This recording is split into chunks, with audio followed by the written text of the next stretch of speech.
হাজৰিকা বিহু সম্ৰাজ্ঞী 2024 চনৰ দ্বিতীয় গৰাকী প্ৰতিযোগী মূৰ্ছনা হাজৰিকা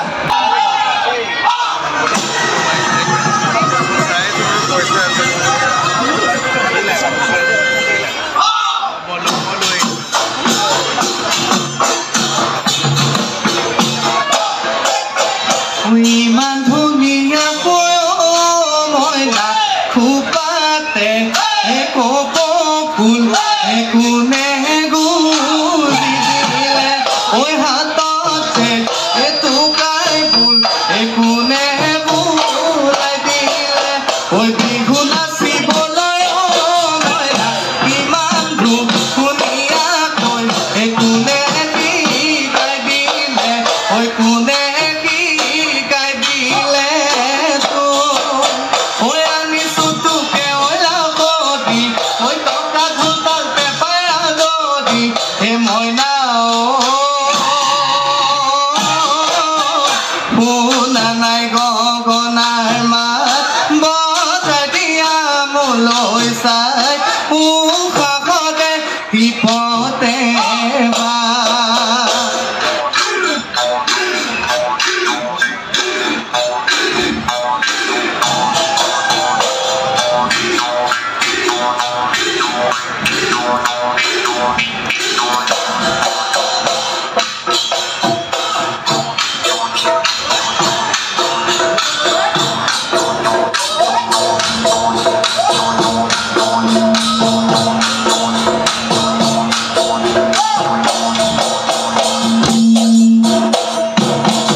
ইয়াৰ দুটা প্ৰশ্ন বাছি ল'বলৈ মই অনুৰোধ জনালোঁ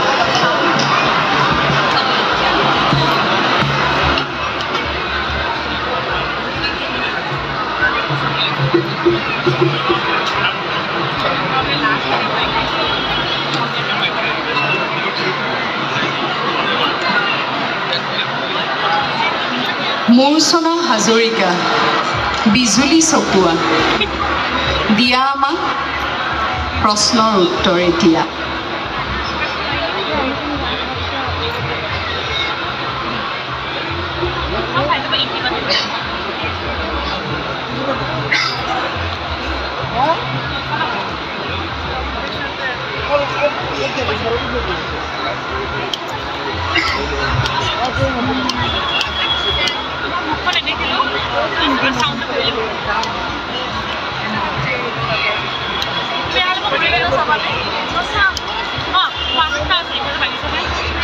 নমস্কাৰ পোনপ্ৰথমে মই সকলো উপস্থিত ৰাইজ আৰু শ্ৰদ্ধাৰ বিচাৰক মণ্ডলীসকলক মোৰ দলটিৰ ফালৰ পৰা ৰঙালী বিহুৰ শুভেচ্ছা যাচিছোঁ মোৰলৈ অহা প্ৰথম প্ৰশ্নটি হৈছে অসমীয়া মহিলাই পৰিধান কৰা দুবিধ খাৰুৰ নাম কোৱা গামখাৰুক লৈ এটি যোজনা বা বিহুনাম এফাকি গ'ল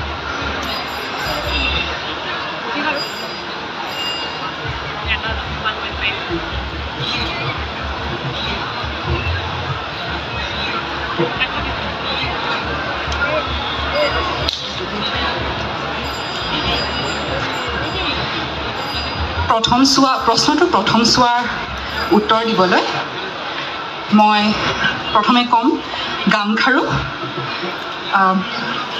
মহিলাই পৰিধান কৰা এবিধ খাৰু আৰু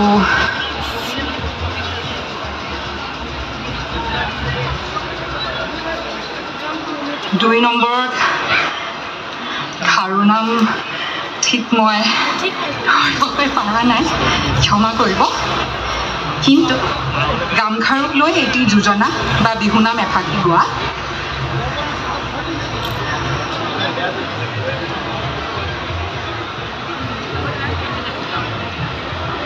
মই পুৰুষে গোৱা জাত নাম এফাকি গাবলৈ চেষ্টা কৰিম গামখাৰুক লৈ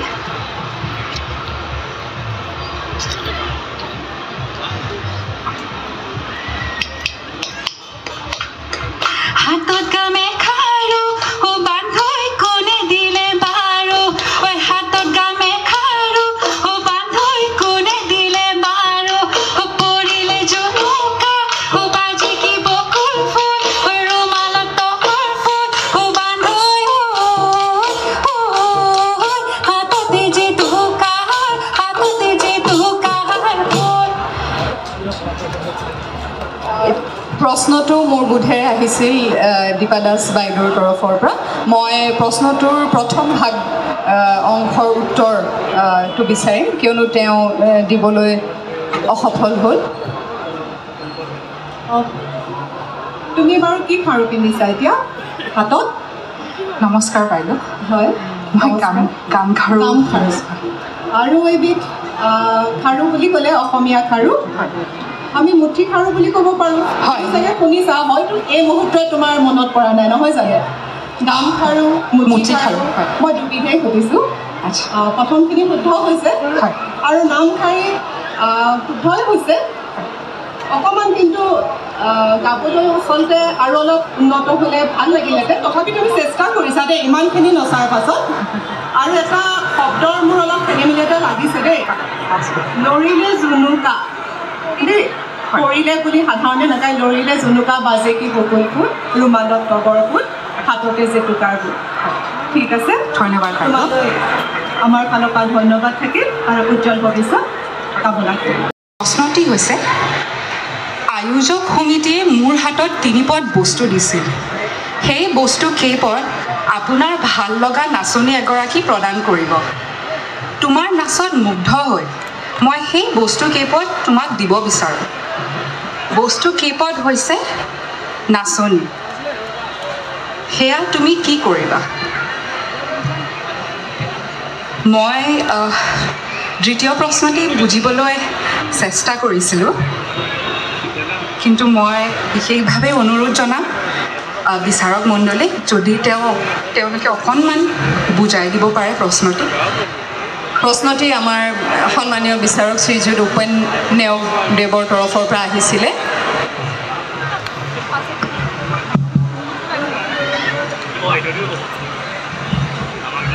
মই এইখিনিতে কালি হৈ যোৱা বিহু কুঁৱৰী আৰু বিহুৰাণী প্ৰতিযোগিতাত আমাৰ বিচাৰকৰ আসন গ্ৰহণ কৰা শুৱনি কৰা লোক সংস্কৃতিৰ শিল্পী তুলিকা চাউৰাকক ধন্যবাদ জ্ঞাপন কৰিছোঁ আজি আমাক পুনৰ এই প্ৰতিযোগিতাত বিশেষভাৱে সহায় কৰাৰ বাবে। শিল্পী মনৰ ব্যক্তি আপুনি, ধন্যবাদ।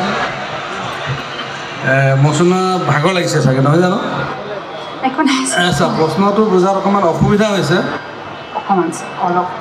মোক আহোঁতে আয়োজক সমিতিয়ে ক'লে ছাৰ আপোনালৈ 3 পদ বস্তু থৈছোঁ আৰু আপোনাৰ ভাল লগা বিহুৱতীগৰাকীক আপুনি প্ৰদান কৰিব, যিগৰাকীকে ভাল পায়, ভাল লাগিব। তোমাৰ অনুষ্ঠানটো ভাল লাগিলে। তাৰমানে ছাৰৰ মূৰ্চনাক ভাল লাগিল নেকি? ভাল লাগিছে, চকু চুৰি এনেও ধুনীয়া বুলি মই কৈছোঁ। হয় হয়, গতিকে মই তোমাক সেই বস্তু 3 পদ উপহাৰ হিচাপে এই মঞ্চতে প্ৰদান কৰিবলৈ লৈছোঁ। বস্তু 3 পদ হৈছে নাচনী।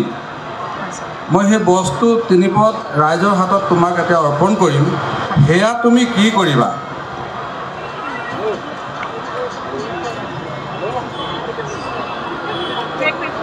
ছাৰ আপুনি কোৱাৰ মতে আৰু মই বুজাৰ মতে মোৰ মনটোৱে নাচনী বুলি কওঁতে শ্ৰেষ্ঠ নাচনী খিতাপৰ ফালে অলপমান মই বস্তু বুলি কৈছোঁ।